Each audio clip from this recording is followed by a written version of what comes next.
Let's talk about how a toxic workplace makes you mentally unwell and eventually physically unwell. Like you can eventually be physically sick.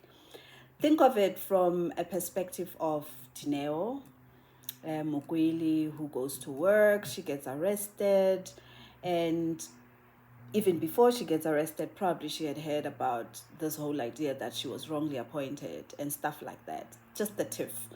And she has to wake up every morning and come to this workplace where she knows that everybody's looking at her like you're not qualified or whatever. What does it do to your mind?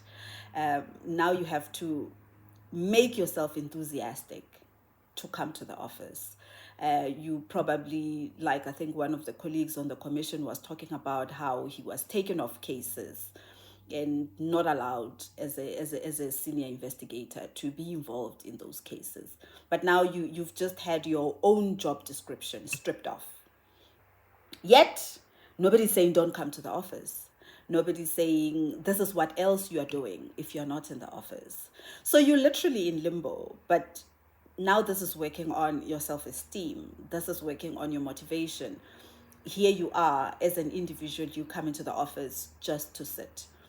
You're now starting to think you are worthless. You've got absolutely no contribution that you are doing. You have to fight an employer that got you here because of your skill, but you have to fight this employer to show this employer that, you know what, I can do this thing. I can do this thing. You can trust me. And we become so invested in trying to show people that have shown us that they don't want us, they don't love us, they don't want us around. We continue to show them that we are good for this. I mean, you look further and listen, as the case had continued, some of the evidence was that Dineo continues to have registered for or wanting to register for an MBA. And this is you trying to prove yourself in a system that is not even accommodative of you. Like, it's a system that doesn't love you, it doesn't like you. Yet, you are doing so much just trying to show up, just trying to show that you're good enough. You are here for the thing that you're supposed to do. You know, you've got the intelligence, you've got the knowledge, and you start second guessing yourself. You become depressed. I mean, it should be one of the things that you become depressed. I think one of the investigators, was it Nomsama Suku, who was also explaining that in the midst of all these investigations that she was doing, her son got shot, and you still have to show up in the office. You can't take forever not to be in the office, not to do your job. It could delay you, but you still have to wake up the following day and face the challenge.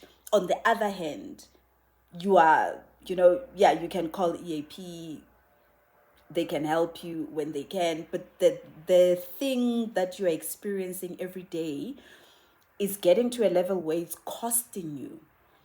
And besides financially costing you, it's causing complex PTSD, because now this is not just one trauma of one thing happening that you can deal with.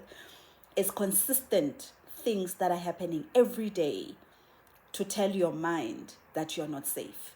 And so you are tense, you are depressed. And a lot of people go to EAP, they go see their therapist, they go to mental hospitals, they diagnosed with a lot of mental illness because of, sometimes it's just the bullying. I think even Advocate Ramsey, as she was talking about flip-flop and stuff like that, she was even explaining that people at IDEC are going to EAP for therapy, even though the commissioner that was on the desk at the time interrogating her, was saying that is the nature of the work. But the one thing is, perhaps if we can look at the statistics of why those people are consulting EAP, what is their main challenge? You may find that their main challenge could be the bullying at work.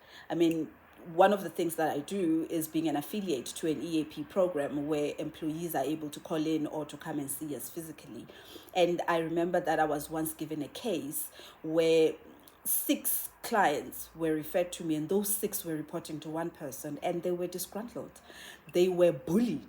I mean, this manager came in, took a huge team of almost 30 people and dismantled it, made sure that there's no hierarchy. And eventually each and every person in that team was reporting to her. And she was tormenting each and every person. And these people, some of them had been suspended, some of them had been expelled.